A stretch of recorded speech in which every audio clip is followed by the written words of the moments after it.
ये आप जब अगर आपको पैदल जाना होता है तो इन सीढ़ियों के द्वारा आप माता सावित्री जी के मंदिर के पास पहुंच सकते हैं। और अगर पैदल जाने में असमर्थ है तो यहाँ पर रोपवे की व्यवस्था है, तो जिसका उपयोग करके आप कुछ ही समय में ऊपर पहुंच सकते हैं। दर्शन हो गए हैं, लौट कर आ गए हैं। ये रोपवे का स्थान है। 180 रुपए का टिकट है, जो कि बहुत कॉस्टली है। सरकार को इस पर कम करना चाहिए। 180 रुपए बहुत होते हैं। और ये दर्शन करिए, वो देखिए सामने ऊपर, हम वहाँ टॉप से आ रहे हैं ये, और आ गए। अगर इस प्रकार से आप देखेंगे तो एको वृंदा शरणवती कोटि अष्टलक्षाणि त्रिपंचाशत सहस्त्राणि, यानी 1 अरब 96 करोड़, इस तरीके का पूरा विवरण मिलता है। तो ये तो कुछ लोगों ने मुझसे पूछा था कि अभी विक्रम संवत चल रहा है, विक्रम संवत यानी विक्रम जी हुए थे उस समय से चालू हुआ, उसके पहले तो मैंने उनसे कहा युधिष्ठिर संवत चल रहा था, उसके पहले तो मैंने कहा कली संवत चल रहा था, उसके पहले तो मैंने कहा ऋषि संवत चल रहा था, उसके पहले तो मैंने कहा सप्तऋषि संवत चल रहा था, उसके पहले तो मैंने कहा सृष्टि संवत चल रहा था। तो हम इतने पुरातन हैं कि हमारी विवेचना या हमारी बातों को पाश्चात्य जगत या ये आमी बामी ये कभी नहीं समझ सकते हैं। तो अपनी संस्कृति पर गर्व कीजिए, क्योंकि किसी भी संस्कृति को नाश करने के लिए सबसे पहले पाश्चात्य जगत और ये दुष्ट लोग उस संस्कृति के मुख्य संस्कारों को जो है नष्ट करने की कोशिश करते हैं। और हमारे साथ भी वही हुआ, तभी तो आज हम सनातनी अपने 16 संस्कारों से वंचित होने लगे हैं। मुश्किल से 3-4 संस्कारों का आजकल ध्यान दिया जा रहा है, लेकिन जो इन चीजों को ध्यान देते हैं वो, जैसे मैं आपके साथ हूँ, मैंने सारी पढ़ाई पढ़ा के मुझे ये समझ में आया कि यार नहीं, नौकरी नहीं करनी है, बिजनेस नहीं करना है, मेरे को भारत भ्रमण करना है, भारत दर्शन यात्रा करनी है। हो सकता है आज ये हमें फलीभूत ना हो, लेकिन मैं अपनी संततियों को वो दे के जाना चाहता हूँ जो हमारे पूर्वजों ने इसलिए नहीं दे पाया क्योंकि वो बेचारे लड़ाई और युद्ध में ही रत रहे जीवन भर, तब जाके ये देश आजाद हुआ और आज हम ये निर्भयता पूर्वक घूम रहे हैं। सादर जय श्याम मित्रों, मैं आपका अपना बंटी महाराज प्रस्तुत हूँ व्योमपथ के भारत दर्शन यात्रा श्रृंखला की एक और नई वीडियो के साथ। जैसे आप जानते हैं कि हम भारत दर्शन यात्रा के श्रृंखला में क्रमशः अलग अलग तीर्थ क्षेत्र, पुरी और धामों में जा रहे हैं। वर्तमान में तीर्थराज पुष्कर जी में है और अब मैं आपको ऐसे स्थान पर लेके जाने वाला हूं जहां से आप संपूर्ण पुष्कर ही नहीं अपितु यहाँ से दूर दूर तक की अरावली पर्वत श्रृंखला को देख सकते हैं। तो आज आपको हम इस रोपवे से लेकर जाने वाले हैं माता गायत्री के श्री चरणों में। और वहां पर सिर्फ माता गायत्री की ही मूर्ति नहीं है, माता सावित्री भी है और माता गायत्री भी है। लेकिन फिर भी मेरे पीछे जो आप देखेंगे वहां पर माता गायत्री का एक अलग से मंदिर बना है। ये जो मंदिर जहां हम जा रहे हैं ये माता सावित्री को समर्पित है। जब आप सावित्री माता के मंदिर जाएंगे तो आप मेरे बगल देख रहे हैं बाई साइड, ये देखिए उस तरफ सीढ़ियां भी हैं, लगभग 500 से 700 समथिंग सीढ़ी है। जिसको जो है रोपवे से नहीं जाना वो पैदल भी जाते हैं। वो देखिए आप सामने लोग चले आ रहे हैं। और ये संपूर्ण पुष्कर, और विशेष बात यह है कि यहाँ पर माता सावित्री की भी पूजा होती है और माता गायत्री की भी होती है। बीच में ब्रह्मा जी भी स्थापित हैं, ब्रह्मा जी की भी पूजा होती है।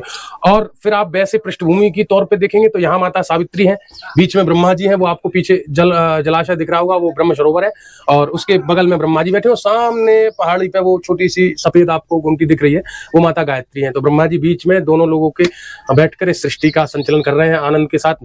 और हम सभी सौभाग्यशाली हैं कि हमारा जन्म भारत भूमि में हुआ। उसके बाद हम भारत भूमि में जन्मने के बाद भी वामपंथी लिबरल सेकुलर गिरोह के सदस्य नहीं है। हम परम सौभाग्यशाली हैं कि हम उस सनातनी संस्कृति के अंगभूत हैं जिसमें कि हमारे पूर्वजों ने अपना तन मन धन सर्वस्व अर्पण करके आज हमको इस लायक बनाया कि हम इन सारी अद्भुत और अविश्वसनीय स्थलों को खुद जाकर भ्रमण करें। क्योंकि हमारी संस्कृति 2, 4, 6, 10, 20 हजार साल की नहीं है।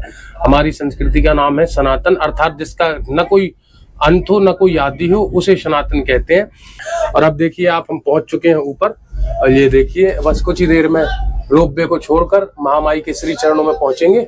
और ये आप पूरा पुष्कर देखिए, आनंद। आहा,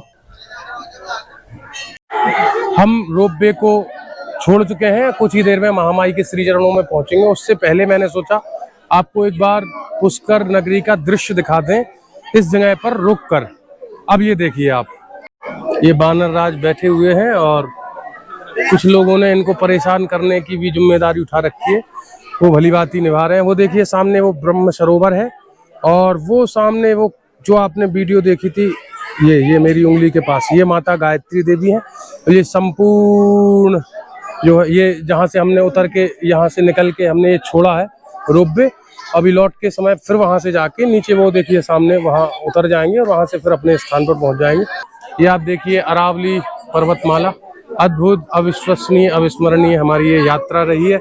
और आप लोग भी निश्चित इस पुष्कर दर्शन यात्रा से अपने आप को लाभान्वित कर रहे होंगे।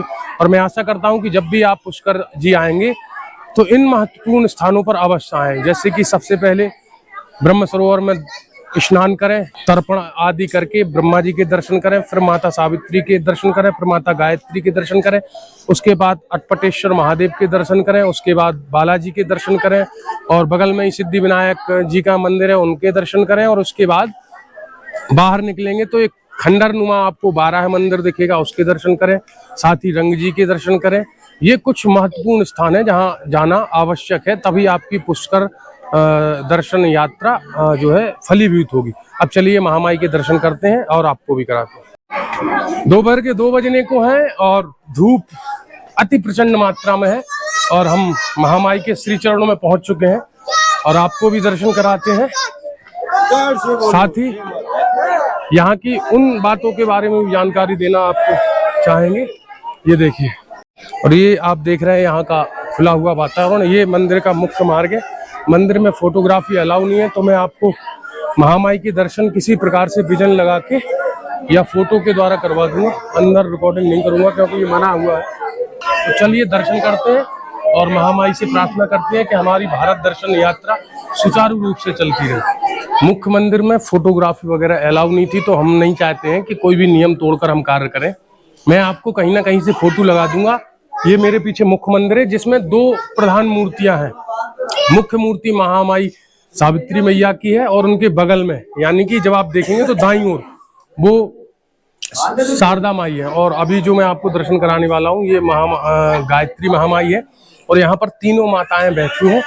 और जो उस तरफ पहाड़ी पे है रत्नागिरी पर्वत के सामने, वो गायत्री मैया का एक पर्सनल मंदिर है। यहाँ पर ब्रह्मा जी के साथ 3 देवियां बैठी हुई हैं। ये आप देख रहे हैं, ये गायत्री मैया है। और मुख्य मंदिर के अंदर जब आप जाएंगे तो वहां पे आपको 2 महामाई दिखेंगी, एक सामने एक उनके बगल में। तो उससे आप समझ जाइएगा कि जो मुख्य है वो सावित्री माई है और बगल में शारदा माई है। साथ में महादेव भी विराजे हैं और महादेव भी चतुर्मुखी रूप में विराजे हुए हैं। ये देखिए आप, ये जहाँ पर मन्नतें पूर्ण होती हैं ऐसा वो वृक्ष है। और एक बार और आपको इस सारे परिसर का दर्शन करवाते हैं और उसके बाद चलते हैं अपन अपनी इस यात्रा को विश्राम करने के लिए। प्रणाम करिए इस पावन परिसर को और यहाँ से आप ये दृश्य देखिए। इस तरफ से शुरू करते हैं। ये जो सारी आप पर्वत श्रृंखला देख रहे हैं, ये सारी अरावली पर्वत श्रृंखला है और जिस पर्वत पर हम खड़े हैं उसमें इसका भी नाम रत्नागिरी पर्वत है। और रत्नागिरी पर्वत पर महामाई विराजती हैं। यह आप संपूर्ण व्यू देख रहे हैं पुष्कर नगरी का। वो सामने महामाई गायत्री मैया बैठी हैं और वो ब्रह्म सरोवर है, बगल में ब्रह्मा जी का मंदिर है। और ये छोटी सी हमारी प्यारी सी पुष्कर नगरी जो अनंत महिमा और अनंत शक्ति, सिद्धि और कृपा से संपन्न है। तो जब भी राजस्थान की यात्रा में आए पुष्कर अवश्य आए। आपको माता सावित्री के बारे में जो जानकारियां प्रायः इंटरनेट पर और आम जन में उपलब्ध नहीं है वो भी बताई, उसके साथ ही आपको दर्शन भी कराया। और अब हम आपसे विदा लेना चाहते हैं और जा रहे हैं रोपवे की ओर और पुनः अपने स्थान पर पहुंच के आज के उत्सव में सम्मिलित हो। पुनः मिलेंगे किसी और वीडियो के साथ, तब तक के लिए हर हर महादेव, सादर जय जय श्री राम।